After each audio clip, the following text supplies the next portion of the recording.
हम लोग जो स्टार्ट करते हैं वो स्टार्ट करते हैं इशू ऑफ शेयर्स। तो सबसे पहले बात करते हैं, अब अगर अपन इशू ऑफ शेयर्स की अगर मैं बात करूं, इशू ऑफ शेयर्स, ये दो टाइप से इशू क्या हो सकते हैं, शेयर्स इशू हो सकते हैं। कितने टाइप से? दो टाइप से।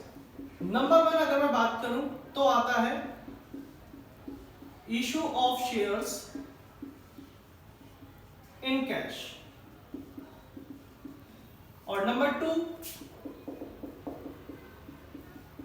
Issue of shares consideration other than cash. Company accounts का जो टॉपिक है, कंपनी अकाउंट्स के अंदर अपन लोग जो ये टॉपिक पढ़ रहे हैं इशू ऑफ शेयर्स, ये बेस है। अगर अपन लोगों को ये टॉपिक अगर अच्छे से क्लियर अगर हो जाते हैं तो एग्जामिनेशन बिहाफ पर अपन ये क्वेश्चंस जो भी होंगे सारे के सारे क्या करके आएंगे, सही करके आएंगे, और बिल्कुल सिंपल सा है। सबसे पहली बात हम लोग जो करेंगे वो किसकी करेंगे, issue of shares in cash. अगर मैं बात करूं कंपनी अकाउंट्स, किसकी मैं बात करूं, कंपनी अकाउंट्स की, और कंपनी अकाउंट्स के अंदर किसकी, कंपनी लॉ की, कंपनी एक्ट 2013। अभी रिसेंटली अपना जो एक्ट चल रहा है वो चल रहा है कंपनीज एक्ट 2013। अगर मैं 2013 के अंदर बात करूं तो इशू ऑफ शेयर्स दो टाइप से हो सकते हैं। कितने टाइप से हो सकते हैं? दो टाइप से। Number one at par, number one आएगा at par, and number two at premium. Number one आएगा एट पार और नंबर टू आता है एट प्रीमियम। बात यह आती है कि सर ये एट पार क्या होता है और एट प्रीमियम क्या होता है, तो सुनते हैं। एट पार की क्या डेफिनेशन है? सपोज करो कोई एक कंपनी जिसका नाम है एबीसी मार्कर लिमिटेड। ये एबीसी मार्कर लिमिटेड नाम की कंपनी जो है वो क्या कर रही है, शेयर्स इशू कर रही है। क्या कर रही है? शेयर्स इशू कर रही है। तो इसने अपने जो शेयर्स की वैल्यू है वो क्या रखी हुई है, 10 रुपीज ईच रखी हुई है। क्या रखी हुई है? 10 रुपीज ईच। मीन्स दैट अगर कोई कंपनी अपना शेयर 10 रुपी वाला शेयर अगर 10 रुपी में ही क्या कर देती है, पब्लिक को इशू कर देती है, that means at par. Clear है वाली बात? मतलब कि 10 रुपए वाला शेयर अगर 10 रुपए में ही इशू हो रहा है तो वो होता है एट पार।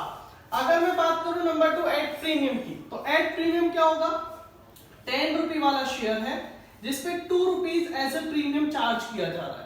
क्लियर? तो अभी 10 रुपी वाला शेयर अपन लोग कितने रुपए में इशू कर रहे हैं, 12 रुपीज में इशू कर रहे हैं। तो मींस दैट कि 10 रुपी वाला शेयर 12 रुपीज में इशू हो रहा है, तो इसका मतलब है कितने रुपए चार्ज ज्यादा कर रहे हैं, 2 रुपीज। तो ये 2 रुपीज जो होगा किसके बिहाफ पर होगा, ये 2 रुपीज एज अ प्रीमियम माना जाता है। अगर मैं इससे पहले की अगर मैं बात करूं कंपनीज एक्ट 2013 से जो पहले एक्ट चलता था वो चलता था 1956। 1956 में क्या होता था कि शेयर्स तीन तरह से क्या हो सकते थे, इशू हो सकते थे। नंबर वन जो भी अपन लोगों ने पढ़ा at par, number two at premium, and number third जो पहले हुआ करता था लेकिन अब नहीं होता, डायरेक्टली तो नहीं होता लेकिन इनडायरेक्टली होता है। कैसे होता है चलो देखते हैं। एट पार का मतलब समझ में आ गया, अपन लोगों ने अभी डिस्कस किया। एट प्रीमियम का मतलब अभी डिस्कस किया। और एट डिस्काउंट का मतलब क्या होता था कि 10 रुपी वाला शेयर 1 रुपए या 2 रुपए जो भी डिस्काउंट कंपनी क्या कर रही है, इशू कर रही है, कि 10 रुपी वाला शेयर अपनी जो भी फेस वैल्यू से कम पर इशू हुआ। 10 रुपी वाला शेयर था कितने रुपए में इशू हो रहा है, 9 रुपीज में इशू हो रहा है। इसका मतलब यह है कि ये जो 1 रुपया मिला वो क्या मिला, डिस्काउंट मिला। तो इसको क्या कहा जाएगा, डिस्काउंट कहा जाता है। लेकिन कंपनीज एक्ट 2000 इंपॉर्टेंट टॉपिक है ये वाला, एग्जाम के अंदर क्वेश्चन पूछ लिया जाता है कि कंपनीज एक्ट 2013 में क्या एक कंपनी अपने शेयर्स को डिस्काउंट पर इशू कर सकती है? तो आप लोगों का आंसर होना चाहिए नो। क्लियर है वाली बात? लेकिन अभी आने वाले टॉपिक में अपन लोग पढ़ेंगे कि कंपनी डिस्काउंट में इशू कर सकती है, लेकिन कौन से शेयर्स कर सकती है वो भी अपन नेक्स्ट क्लास के अंदर डिस्कस करेंगे। तो अभी आप लोगों को एक छोटा सा पॉइंट क्लियर होना चाहिए कि according to companies act 2013, according to companies act 2013 issue of shares दो टाइप से हो सकता है, number 1 at par and number 2 at premium. But लेकिन अगर मैं बात करूं 1956 में तो तीन तरीके से किया जा सकता था, number 1 at par, number 2 at premium and number 3 at discount. चलिए अब नेक्स्ट जो टॉपिक था वो ये था कि issue of share consideration other than cash.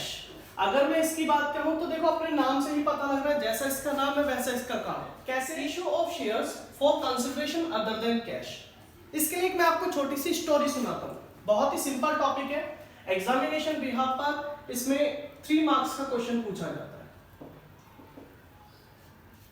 और ये 3 मार्क बहुत ही इजी है। कैसे? एक स्टोरी सुनाता हूं मैं आप लोगों को। एक कंपनी है जिसका नाम है एबीसी मार्कर लिमिटेड, क्लियर? और एक बंदा है जिसका नाम है राम। एबीसी मार्कर लिमिटेड ने क्या किया, कुछ शेयर्स इशू किए और ये बात किसे पता चल गई? राम को पता चल गई। अब राम क्या होता है, किसके पास जाता है? एबीसी मार्कर लिमिटेड के पास जाता है और कहता है कि हे एबीसी मार्कर लिमिटेड देवता, मुझे आपकी कंपनी के 1000 शेयर्स चाहिए। कितने शेयर्स चाहिए? 1000 shares. ABC marker limited Ram से कहता है कि ठीक है, हम आपको 1000 शेयर्स क्या कर देंगे, दे देंगे एट 10 रुपीज पर शेयर के हिसाब से, क्लियर? अब होता क्या है, राम ने कहा कि भैया 10 रुपीज पर शेयर के हिसाब से टोटल पेमेंट बन जाता है कितना? 10,000 रुपीज का पेमेंट बन जाता है। अब राम क्या जाता है वापस से किसके पास? एबीसी मार्कर लिमिटेड के पास और कहता है कि हे एबीसी मार्कर लिमिटेड देवता, मेरे पास तो पैसे नहीं है, मेरे पास तो पैसे नहीं है। अब होता क्या है, अब एबीसी मार्कर लिमिटेड वापस से राम को कहती है, रिप्लाई देती है, क्या रिप्लाई देती है कि भैया अगर आपके पास पैसे नहीं है ना तो हमारे पास भी शेयर्स नहीं है। अगर पैसे ही नहीं है, अगर आपके पास कैश नहीं है तो हम लोग आपको शेयर्स कैसे देंगे? चलो ठीक, कोई बात नहीं। लेकिन फिर एबीसी मार्कर लिमिटेड ने एक अल्टरनेट दिया राम को।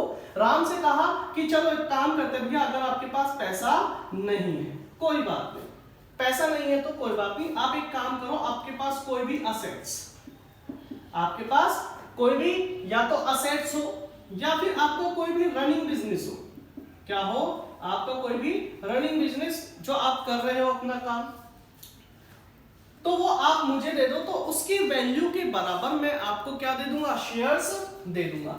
अब राम के पास क्या रखी हुई थी? एक बाइक रखी हुई थी। क्या रखी हुई थी? एक बाइक रखी हुई थी और वो बाइक उसकी जो वैल्यू थी, उसकी वैल्यू थी 20,000 रुपीज की। कितने रुपए की वैल्यू थी उस बाइक की? 20,000 रुपीज की। तो कंपनी राम जाता है किसके पास?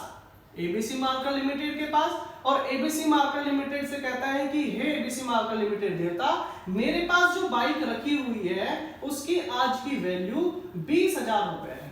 कितनी है? 20,000 रुपए। इस वैल्यू को, इस बाइक को आप अपने पास रखो और इसके बदले में मुझे क्या दे दो?